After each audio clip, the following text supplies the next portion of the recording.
everybody, it's Brian back with Inspiring How You See That. We're the channel that talks about all different kinds of music and entertainment and brings you inspirational stories and interviews some of your favorite artists. So today I have two members of Rusty Shipp. I've got Russ and AJ. Guys, thank you so much for joining us. Ahoy. Hi, thanks for having us. Absolutely. And I should set the stage a little bit, everybody. This interview is going to be a little bit different because we actually talked to these guys a few months ago at Kingdom Come Festival in Indiana.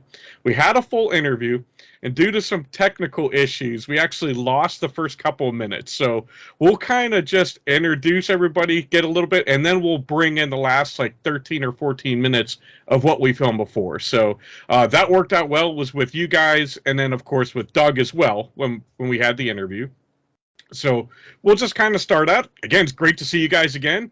Now you're at home in Nashville now, correct? That's correct. Nice. Nice. And we were talking before we came on. I was in Nashville a little bit ago. Love the town. Like I said, it's got a little crazy. Yeah. It was super hot when I was there. It was like 98 degrees. Does it cool down some? Finally. Yeah. It feels like fall when it falls below 80. Exactly. You're like, man, it's getting nice out. Oh, I can breathe again. The humidity. Exactly. And of course, you guys, you've started as a rock band and you're all Christians. I don't want to put that label of Christian rock band because sometimes that, is a little weird. But of course, you're faith-based and you're a rock band. So you guys have a lot of fun with your music. And that's one of the things that I've always loved. You've got the nautical theme, of course, Russ, going off of your name, Rusty Shipp. Yeah. And so kind of walk us through how you guys got together to start the band. Really, it was me moving down from the DC area, and I was just in my 20s, and I was like, you know what? If I'm gonna do this music thing, it's gotta be now or never. I just gotta go big or go home. So I left my home and I went big at Music City, and then I just never looked back, and just started putting out Craigslist ads, and musicians would come and musicians would go, and at some point, one of the musicians stuck around. He's right Found here. AJ, good to go. We have Craigslist to thank for this Nice. relationship we have here. Yeah, but kind of a similar story. I grew up in Indiana where I met you at Kingdom Come. Sure. I grew up in Shelby County, Indiana, and my wife and I moved down at the tail end of 2016. Didn't know anybody. We both moved down for music, pursuing music as well. And what happened was I was like, how do you network with musicians? I've been playing drums my whole life, but I don't know how to meet people in Nashville. And lo and behold, I was like, why not Craigslist? And I found this gentleman here who made me fill out a job application. It was real thorough. So I was like, this guy, he knows what he's doing. Like, he's taking this serious. And honestly, though, Rusty and I, we met for coffee and we hit it off like two long lost friends from the get-go, and talked about our musical interests for like 3 hours over cups of coffee. Bonded over DC talk. Yeah. Nice. Yeah, and then really we did an audition, and we've been on this adventure together for almost 7 years now. So it's been a blast. Yeah. Absolutely. Now, do you feel like the three of you've kind of developed a familiar relationship, like brothers during this time, or? Yep. Yeah. Very much so. It's cool. I actually met Doug at a Bible study at my church a long time ago, and we just kind of became friends. And he was a big fan of Rusty Shipp, the music that I was making back then, and he became a fan of ours, a big fan. And he even got part of our Patreon group. And then we needed a bass player, and then he just kind of ascended the ranks and became an actual member of the band. Yeah. Nice. Yeah. That's an awesome story when you've got a fan that ends up becoming a part of the band. And He loves it, and he's such a sweetheart of a guy. He's just such a kind soul, and he's been a wonderful addition to the family. But yeah, like you said, it's a very familial feeling. You kind of have to have that, especially when you're going on the road together through the whole year. When you're doing any kind of touring, you don't want to be stuck in a van with anybody you don't get along with. So, yeah, it's hard to get away from them at that point. right? But we all kind of like have we're on that same wavelength, so to speak. So we really get along great, and we're very lucky to have each other in each other's lives. Yeah. You know? Sure. And we talked about before that you guys both in your live show and the music, it's a lot of fun. It's one of those things that people have a blast at it. But you've also got the serious side, and we go more into depth in the interview that we did before that you guys will be able to see. But I wanted to ask you the part that your faith plays in your music. Well, for me, I write all the lyrics, so I guess it's kind of important how I feel about that. For me, I think that I've got a unique platform with writing words that people will actually listen to out there and think about. And so I hold that responsibility pretty heavily. There's a lot of gravity to that. And I'm a philosopher type person, and I'm really intent on like the nature of reality, even if it's not the religious beliefs that I was raised to believe. Like, I want to know what's real, regardless Sure. if I was raised or whatever. And so through my pursuit of truth and reality, there's some parts of my faith that I was raised to believe that I've abandoned, and there are different parts that I've been like, no, this actually holds up, and it stands the test of time on a philosophical level, not just Sure. a traditional level. Mm-hmm. And I've come to really believe that this actually is something that every human being needs, and a human being cannot be complete without this philosophy. So from a Sure. philosophical, and so that's just a message. I feel like coming to that conclusion, I have an obligation and a responsibility to communicate that to everybody that will listen on planet Earth, because it literally is what every single person out there needs. Yeah. Yeah, I like to say the phrase, we try to heal the world one song at a time. Okay. Really believe in that. I really believe that the way that he writes lyrically, it just resonates so well with the population out there that's, you know, they're needing some sort of level of healing. They're needing some positive messages. There's a whole lot of negative out there. I mean, Yeah. ton of it. So to try to combat that with some positive, and why not do it in a conduit like rock and roll? I mean, Yeah. I was born and raised on rock music, so was Rusty. The first concert I went to ever was an Audio Adrenaline performance at a Billy Graham talk when I was like 14. So when I saw that, I was like, I want to do that for the rest of my life. You know what I mean? Like it touched me. So kind of like to your point on the faith, for whatever reason, God has kind of steered me down this path and brought me to Russ, to where I'm doing exactly what I always sought out to do as that 14-year-old kid all these years later.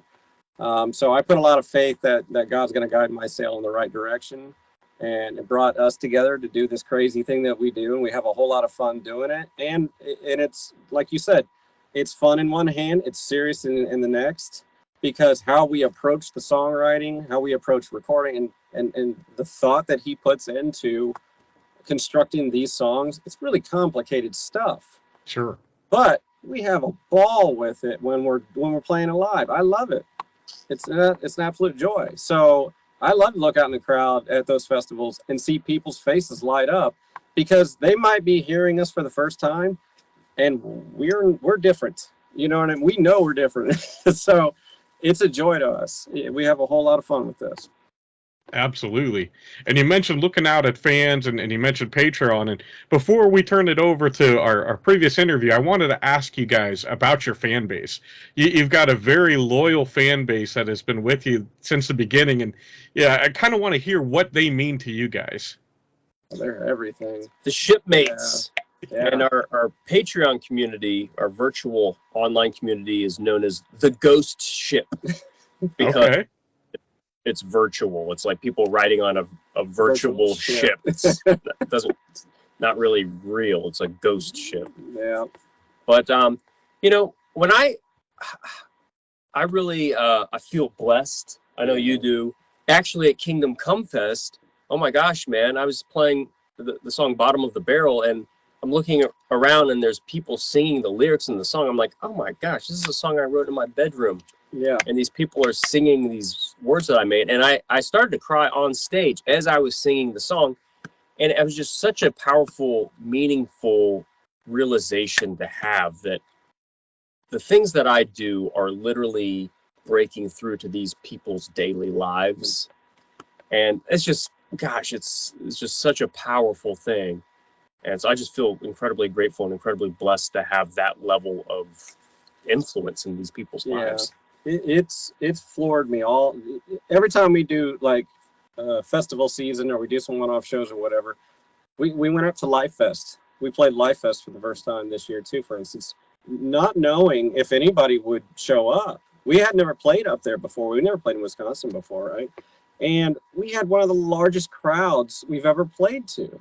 Nice. Like, it was such a blessing. And these people really came up and resonated with the messages that Rusty was singing on stage. Yeah. And we made so many new friends. So like you said, like, I give that one all up to God. I'm like, all you can do as an artist is try to pour out every ounce of talent and everything that you have into your art and let it go into the ether. And God takes care of the rest.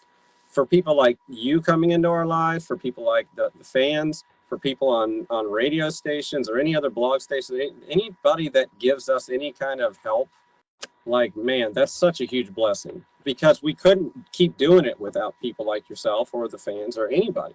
So you're the other half of it. Sure.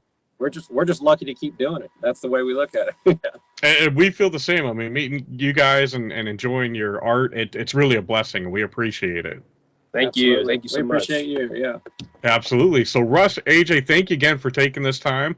And guys, make sure you hang on, because in a second here, we're going to jump into the full interview that we had with these guys and with Doug. And no doubt you're going to love it. You're going to have a lot of fun with it. So again, guys, thank you so much. And we'll go ahead and turn it over to the interview. Lyric writing, do you kind of take the same, approach to it, where it's like you really want to challenge the listener? A lot of times, yeah. I like to just have lyrics that just throw something in there that I think a lot of people would be like, oh, I haven't thought of it like that. That's a refreshing way of looking at it that Sure might add some inspiration for their life. Sure. That's awesome. Yeah, Rusty, talk a little bit about it's not just a matter of challenging people, but we've definitely talked about wanting to bring the positive influence. And I think, you're explaining the meaning behind Bottom of the Barrel at our shows is just like an evidence of that. So say a little bit more about that. That's a good point. I don't want to make it. I just made it sound like the only thing I'm trying to do is just nudge people, which actually is not true. So thank you for correcting me on that. Yeah, there's been it started out that way more, I think, with Rusty Shipp in the beginning, but it's moved to focus a lot more on empowering people. And exactly like you said, like Bottom of the Barrel, I was mentioning on stage that really, like, that song is about, like, even when you're at the very bottom of the barrel. And of course, we're a nautical band, so when we sing about the bottom of the barrel, we're literally talking about the bottom of the ocean. Seriously. So at the bottom of the ocean, in the darkest part of the earth, when no one's around, still there's a light there, which is bioluminescence in the bottom of the ocean with the fish that are down there. And it's a great metaphor for how no matter where you are in the darkest of circumstances, there's still light, even the darkest places you could be. Yeah. So it's stuff like that is I'm trying to encourage people and inspire people and get them to think about things in a certain way that makes them feel like, oh, wow, I really am not alone. I could never be alone. Like, there is no darkness that is so dark that no light is not present there. Yeah. And of course, God can be anywhere. It doesn't matter how. That's right. Yeah, and He wants to come. He's there. He's waiting. Yep, that's right. That's fantastic. So when you guys have been performing, whether it be here or wherever you may be, and you've probably had the experience where people have come up to you, non-believers, and ask you those important questions. I mean, do you feel a sense of responsibility when you're performing to, kind of be Christ in a way to these people? Well, yeah. Or I should say, point them to Him. I was to a certain extent. And I jokingly but not jokingly always say we try to help heal the world one song at a time. Yeah. because the way he writes lyrics are so positively driven that literally that's what we're trying to do, is just heal people. Sure. Because there's so much negative out there, so we're trying to, in a way, combat that. Yeah. So that's something that we take a lot of pride in, because I've lost count how many times people will come up and be like, hey, your music has helped me because of X, you know what I mean, or whatever the situation is. And that's the biggest compliment ever. And I'm like, that's why we do what we do, because like there's been so many times in my life, I'm sure you and everybody, where music has pulled you through something, some sort of hardship, and just to be a part of that, it's such a huge blessing. Yeah. So sometimes just let them talk, let them tell me what they're going through. That's healing in itself. Sometimes people just want somebody to talk to. Sure. You know. That's kind of a blessing from the Lord to you guys then. Like, hey, you are doing what I want you to do. Yeah. Stay on that path. That's fantastic. Awesome. Yeah, we make music, I think, that is, I think it's good music. We try to make something that's really good. That I agree. But I mean, we're really trying to seriously make good music. Sure. And I spend a ton of time on songwriting because of that. I'm not like, oh man, this is how I was feeling today, and I wrote a song. Okay, it's done. Let's record it. It's your craft. I literally spend decades on a song, and certain, like on the past album, some of those songs I wrote like 10 years ago. I started them, so it's like something that I'm really chewing on for years to make it good music, and that's something that translates if you're a believer or non-believer. Right. And I hope that that's something that brings a human being in to then they love the music. It does something to them, and there's a healing element to music itself. Yep. And so they're healed by the music, but then it hooks them so that they listen to the lyrics, and then the lyrics get stuck in their head. So whether they believe or they don't believe, I'm hoping that happens in their... And it can kind of marinate on their soul then. Yeah, exactly. And that's for believers and non-believers too, because believers need it just absolutely. as much. Yeah. Absolutely, without a doubt. So I want to ask, and it may be different for each of you, but what's the most fun song that you have to perform live? Devil Jonah, maybe for me. I might go Devil Jonah. Okay. That's a breakdown song. That's a good one. I'll say recently, because Rusty knows me, my favorite's Shift. Okay. In time, because it used to be back in the day when we first started playing together. It was Crack Baby. I was obsessed with that song for a while, but the one today and most recently was probably What's Crackin'. That's a fun song. It's a jam, and I get to do like a little drum breakdown kind of thing at the end or like that. So maybe I'm biased because I'm the drummer, but as a fun, it's like a funk kind of a fun, swingy, dancey, kind of got a groove to punk it. Song. Yeah. And I love it because I can look out in the crowd and I'm like, look at all these people dancing to us just having fun grooving up here, man. Yep. It's a great time. So, what about you? That's kind of a bit of a hard question for me. And so a little bit of insight here to the music of Rusty Shipp. As I mentioned, I've played bass for quite a while, and the music is actually pretty difficult. Probably more difficult than most of the other songs I've played in other bands. So being that I've just been in the band for a year now, it's been a challenge to learn the songs. So I'm enjoying it now that I'm getting to a place where I'm more comfortable with them. But sure. It has been a challenge, and which has made it like a little bit harder. Like again, as I'm learning it, it makes it harder to enjoy it as much when I'm just trying to play it right. So, but yeah, but that also I think goes to one of Rusty's passions that I think he was talking about not wanting to write just generic music, but to write something that is unique, and he's really gone a long way to do that. If you know anything about like music or music theory, it's fascinating. Some of the stuff he writes is like not something you would think about. Like some of the chords, just like they're not in the same key, but somehow it makes it work. Yeah. So so it's fun for a lot of different reasons. Nice. Yeah. I've been saying for years, I don't know how his brain works the way it works, but I thank God that it works that way, because I'm like, you are a genius, and the Lord is working through you in fun and mysterious ways, and it's been a very fun journey being a drummer. I do tell him this, and I give him all this credit, because he writes so complicated pieces of music. it has forced me by nature to become a better drummer over the last 6.5 years, because I have to be. Like you have to step up I your have game. to step up every single time. Yeah. Because what we're trying to do is that much more ambitious every single song. Well, that's the challenge that he was talking about. Yeah, but I've grown so much because of this guy. So nice. And let me just say, after all that talk about how complex the songs are and how much of a genius I am, sometimes I want to make a song like, what song could I make that I can get on stage and just shake my tush to? yeah, Everybody's gonna have those, right? just for fun. That's why I said Devil Jonah, by the way. But that brings up a great point. Like you said, you've got some serious messages in your songs, and it's your art you take. But you guys have a lot of fun too, and it comes through, and it's particularly in the live show. Oh, good. Oh, And thanks. so Yeah. it's cool that you're able to, you take it very seriously, but then it's like also you're letting go. So was that when you go into a show? Are you conscious of that? Like we want to make sure, no matter what, we're gonna have fun.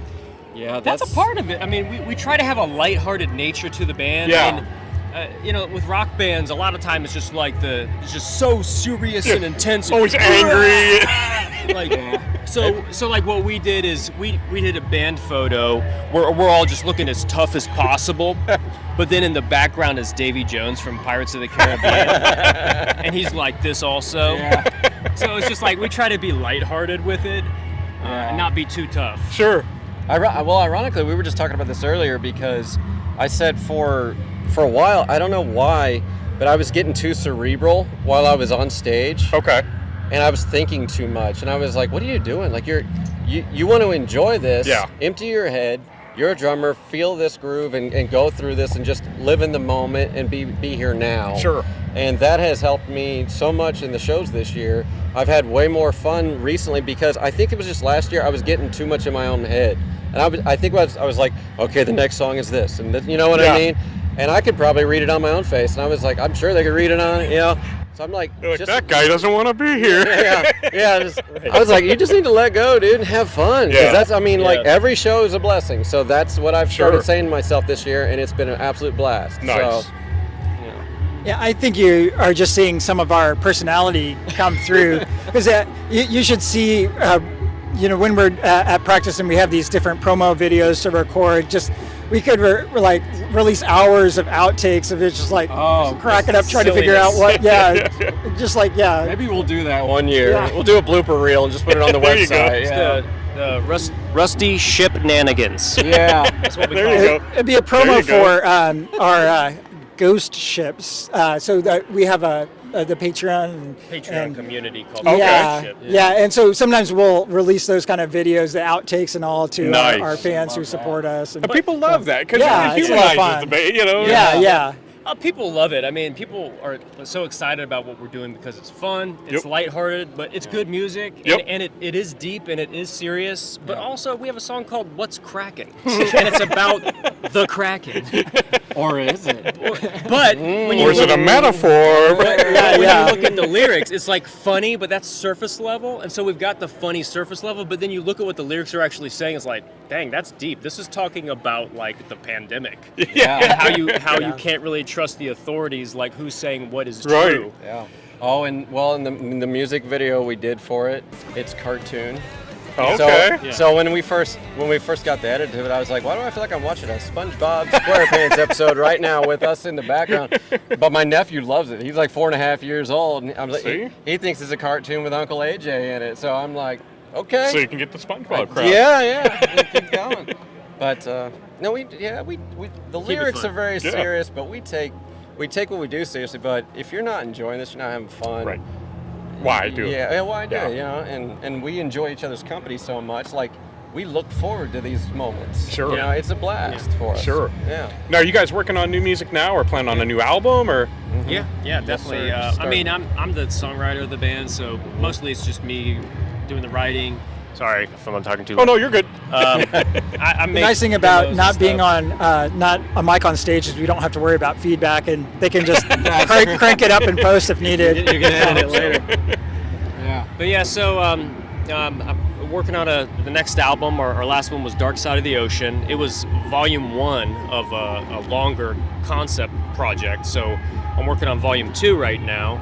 and it's mostly done. It's mostly written, so we're probably going to get into the studio sometime in fall.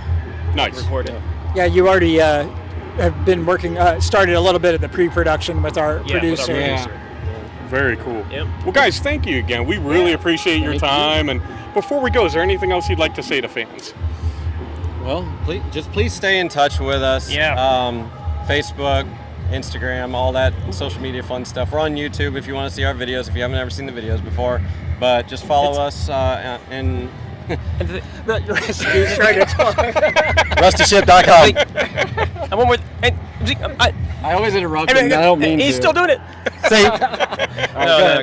No, I just wanted to say, like, it's very important to us that we connect with people. Like seriously, like everybody who buys merch, I'm like, oh, don't walk away yet.